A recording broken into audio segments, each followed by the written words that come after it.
गोवा के मुख्यमंत्री पद की दूसरी बार शपथ लेने के बाद से ही एक्शन में नजर आ रहे हैं मुख्यमंत्री doctor Pramod Sawant.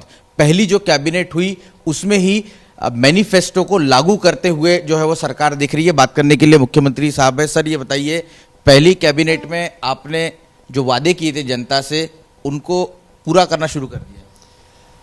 3 cylinder free देने की बात हमने हमारे मैनिफेस्टो में की थी, वहीं वो आज पहले कैबिनेट में स्कीम फॉर्मुलेट करने के लिए हमने इंस्ट्रक्शंस दिया है। तो कमिंग फाइनेंशियल ईयर में 3 सिलेंडर्स फ्री देने की बात हम कर रहे हैं और 3 सिलेंडर्स उसकी स्कीम फॉर्मुलेट कर रहे हैं। 3 सिलेंडर्स साल के लिए हम फ्री देने वाले हैं। बजट सत्र भी है, आपका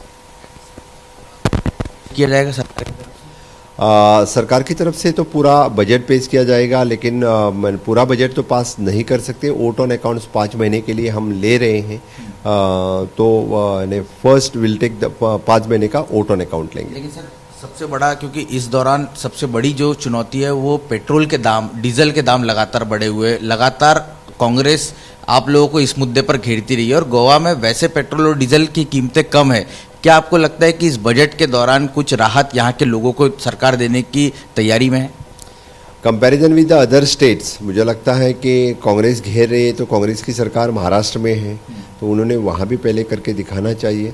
यहाँ तो डेफिनेटली उनसे कितने ही से कम दाम से हम यहाँ पेट्रोल और डीजल दे रहे हैं। डेफिनेटली जो हमने मैनिफेस्टो में कहा है पेट्रोल और डीजल के बारे में, उसके बारे में भी हम राहत देने की सोच रहे हैं। लेकिन जो स्पीकर का चुनाव होने जा रहा है वो कितना चुनौतीपूर्ण मानते हैं? क्योंकि जो विपक्ष की तरफ से कैंडिडेट दिया गया उनका ये कहना है कि जो आपके साथ जो कहा जा रहा है कि इंडिपेंडेंट आपके साथ है, एमजीपी पार्टी आपके साथ है, लेकिन जिस वक्त चुनाव होगा उनका ये दावा है कि वो सब उनके साथ आएंगे और आपके जो उम्मीदवार है उनको गिराने की कोशिश करेंगे। इस पर आपका क्या कहना है? मैं पहले ही बोलता हूं कि भारतीय जनता पार्टी को उन्होंने 3 लोगों ने समर्थन दिया है, इंडिपेंडेंट और 2 एमजीपी के लोगों ने समर्थन दिया है। तो इन सभी लोगों का समर्थन भारतीय जनता पार्टी को रहेगा कि हमारे साथ में 25 लोग हमारे साथ में रहेंगे। सर, आज जो शपथ विधि आपकी हुई उसमें मुख्य तौर पर देखने को मिला कि सिर्फ बीजेपी के विधायकों की शपथ ग्रहण समारोह देखने को मिला। आप लोगों को बिना शर्त ऑलरेडी एमजीपी समर्थन दे चुकी है, इंडिपेंडेंट आप लोगों के साथ पहले दिन से है, आज उन लोगों को शामिल क्यों नहीं किया? इसके पीछे की क्या रणनीति? अभी भी 3 बर्थ जो है 3 मिनिस्टर्स हम ले सकते हैं। आगे जाके और 3 लोगों को अपॉर्चुनिटी मिलेगी तो फिर डेफिनेटली तब बाकी लोगों का विचार किया जाएगा। लेकिन इस बार बड़े सालों बाद गोवा में देखने को मिल रहा है कि सरकार में कोई उप मुख्यमंत्री नहीं है। इसकी वजह क्या है? क्या 20 सीटें बीजेपी को मिली इसलिए? लास्ट टाइम सिर्फ सरकार में यानी हम मिलीजुली सरकार की थी, जो यानी बाकी पार्टी से लेके सरकार की थी, इसीलिए डिप्टी सीएम थे। इससे आगे गोवा जैसे छोटे राज्य के लिए डिप्टी सीएम की कोई ज़रूरत नहीं है, तो फिर इसीलिए पार्टी ने डिसीजन लिया है डिप्टी सीएम नहीं रहेगा। सर, मेरा एक आपसे आखिरी सवाल ये है कि होम डिपार्टमेंट, चर्चा बहुत होती है कि होम डिपार्टमेंट किसी और को इस बार मिल सकता है। आप एज अ मुख्यमंत्री के तौर पर क्या देखते हैं? क्योंकि होम डिपार्टमेंट क्या मुख्यमंत्री के पास होना चाहिए? उससे फायदा होता है प्रशासन चलाने। डेफिनेटली हमेशा के लिए होम डिपार्टमेंट गोवा में मुख्यमंत्री के पास रहा है और पूरे सभी क्राइम या बाकी सबके ऊपर कंट्रोल रखने के लिए हमेशा के लिए होम मिनिस्टर के पास, सीएम के पास रहा है। माइनिंग को लेकर चुनाव में काफ़ी मुद्दे उठे और आम आदमी पार्टी से लेकर सभी लोगों ने वादे किए। आप लोगों ने भी कहा है माइनिंग शुरू करने को लेकर क्या ब्लूप्रिंट है और कब तक गोवा में माइनिंग शुरू होती हुई दिख रही है आपको?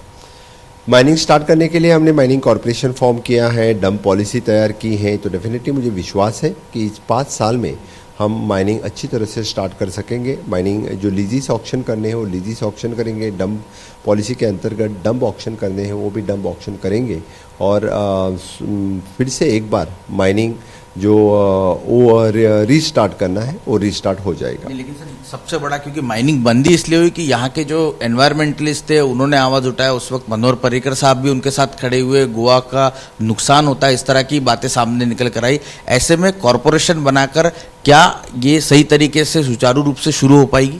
सस्टेनेबल माइनिंग करना बहुत ज़रूरी है, क्योंकि यहाँ पे जैसे कि जो और लो ग्रेड और हैं वो एक्सपोर्ट हो सकता है।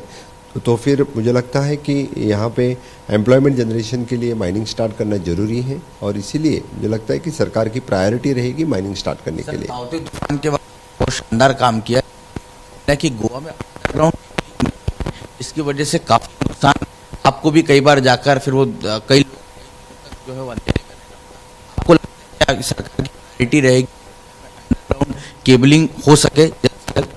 अभी कुछ सिटी में हमारे अंडरग्राउंड केबलिंग हो चुका है, बाकी सिटीज़ में करने के लिए डेफिनेटली हम प्रायोरिटी देंगे और अंडरग्राउंड केबलिंग करेंगे। जब कुल मिलाकर जो मैनिफेस्टो के जरिए वादे जनता से किए थे उसको एक एक कर पूरे करने की कोशिश जो है वो सरकार की तरफ से पहली कैबिनेट में शुरू हो गई है। कैमरा पर्सन उत्तम के साथ रौनक कुकड़े, एबीपी न्यूज, गोवा।